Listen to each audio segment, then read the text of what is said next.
आगे बढ़ें और आपको ये बताएं कि साहिल पर फंसे जहाज़ को निकालना मजीद ताखीर का शिकार हो गया। जहाज़ को निकालने वाली क्रेन बरदार बोट भी साहिल पर फंस गई है। ख़राब मौसम के बाइस ऑपरेशन मुलतवी कर दिया गया। जहाज़ के शिप एजेंट कैप्टन आसिम का कहना है कि ऑपरेशन कल दोबारा शुरू किया जाएगा।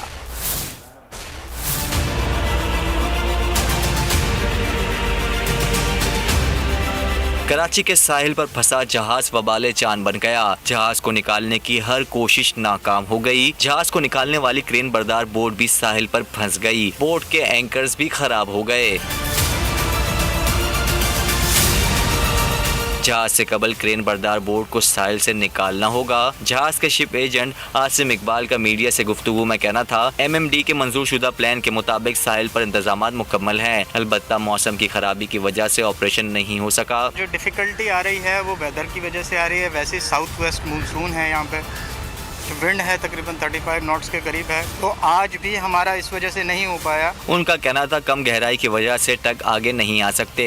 कल 3.16 मीटर की टाइड होगी, इसलिए 11 बजे जहाज निकालने का ऑपरेशन शुरू कर दिया जाएगा।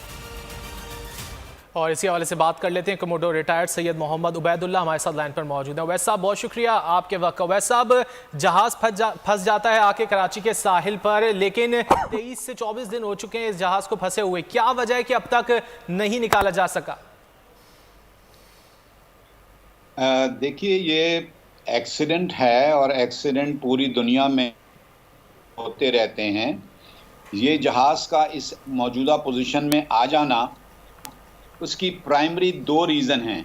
एक रीज़न तो ये है कि इस वक्त हमारे इलाके बहर हिंद में ये जो मानसून चलती है, साउथ वेस्टर्ली विंड चलती है, 30-35 नॉट से भी ऊपर चली जाती है, और इसी तरह बहुत स्ट्रॉन्ग टाइड भी है, करंट भी है, जो हर चीज़ को साहिल समंदर की तरफ फेंकता है।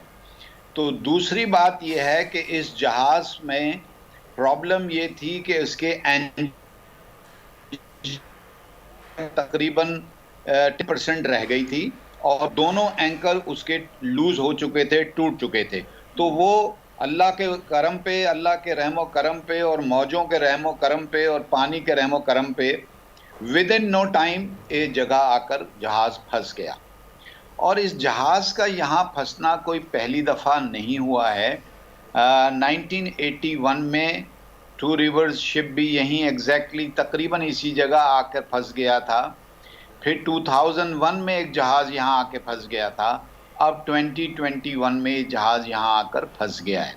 तो इसके यहाँ इस वक्त फंसे होने से या ये रेत में धंसने से ये एक्सीडेंट ना तो पहला है और अल्लाह न करे ना आखिरी होगा।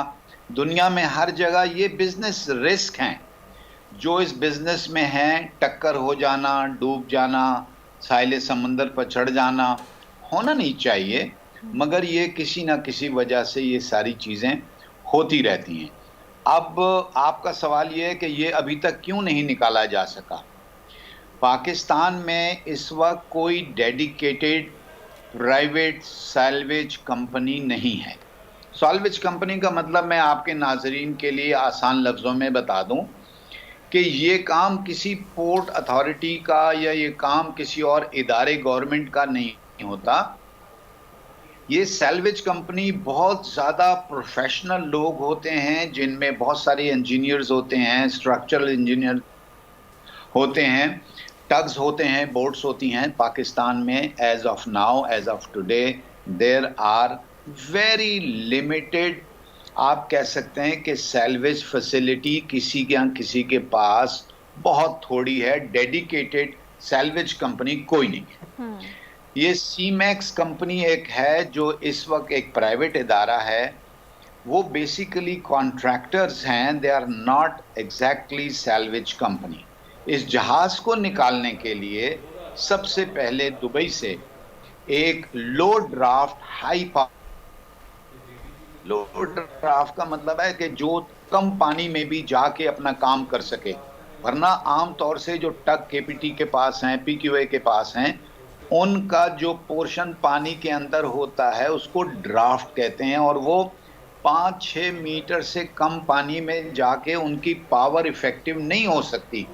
वो रोजमर्रा के काम यानी डीप वाटर में रहते हुए, मेन चैनल में रहते हुए जहाज़ों को लाने और ले जाने का काम करते हैं, और वो इतनी ज़्यादा तादाद में नहीं होते कि उस काम से हटा के उनको इस काम पर लगा दिया जाए। ये आम तौर से किसी पोर्ट में ऐसा नहीं होता, एक्सेप्ट कि वहाँ पर गवर्नमेंट का इदारा भी सैल्वेज का हो सकता है और प्राइवेट इदारा भी। अब चूंकि यहाँ डेडिकेटेड कोई नहीं है, दुबई से जहाज एक आया था, जो आया जहाज क्या टग आया था, हाई पावर्ड, और उसका ड्राफ्ट कम था कि जो कम पानी में जाके उसको निकाल सकता था। 25 जुलाई को वो यहाँ पहुंच चुका था। उसने अपनी तरफ से इनिशियल कोशिश भी की, मगर वो भी मौसम और उसकी वजह से थोड़े बहुत प्रॉब्लम में आया और वो वापस चला गया। अब देखना ये है कि ये कितनी कीमती चीज है जिसको बचाने के लिए आसमान सर पे उठा लिया जाए, पूरी दुनिया की और पूरे इलाके की सैल्वेज टीमों को बुला लिया जाए। ये बड़े समझने की बात है। This is business. अगर एक चीज आपकी 100 रुपए की है, आप उस पर 500 रुपए लगा के बचाने की कोशिश करेंगे तो ये बहुत अच्छा बिजनेस प्लान नहीं होगा।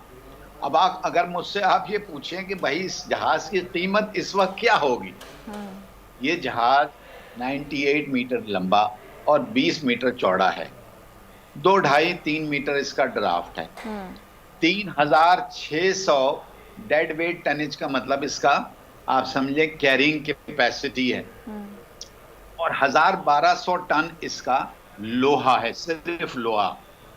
तो अगर इसको फर्ज करें निकाल भी लें तो उतनी ही एफर्ट करेंगे, आई एम श्योर, कि जितने की इसकी वर्थ है।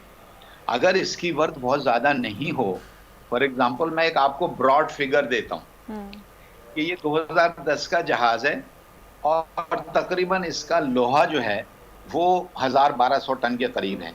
आज का रेट गिडानी में $570 पर टन के हिसाब से अगर ये लोहा हो तो ये बिकेगा, यानी इसकी कीमत कितनी हुई?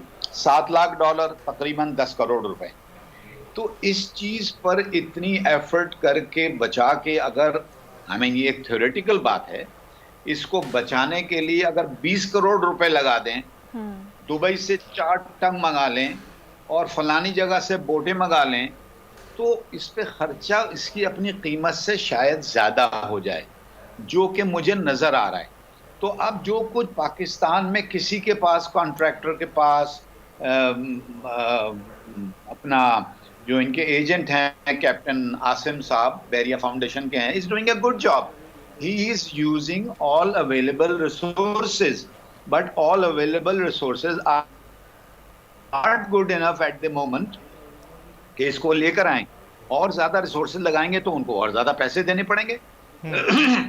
तो ये बुनियादी तौर से ओनर की जिम्मेदारी है कि वो अरेंज करे, दुबई से मंगाए, फजीरा से मंगाए, ईरान से मंगाए, ओमान से मंगाए, मगर वो भी उतना ही कुछ मंगाएंगे जितने, यानी उसको एक वारा खाएगा, यानी एक cost effective, cost economic cost पड़ेगी।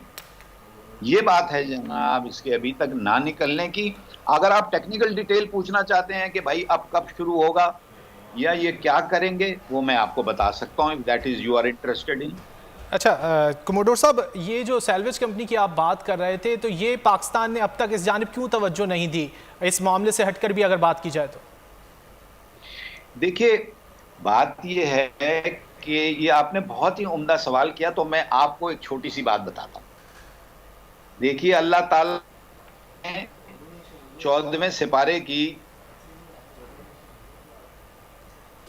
गालिबन हमारा राब्ता हो गया बड़ी तफसील के साथ। कमोडोर रिटायर्ड सैयद मोहम्मद अब्दुल्ला साहब ने ये मामला जो कि शिप का है वो खोल कर रख दिया, और तमाम जो तफसीलाती उस हवाले से गुफ्तगू की। बहुत शुक्रिया आपके वक्त का।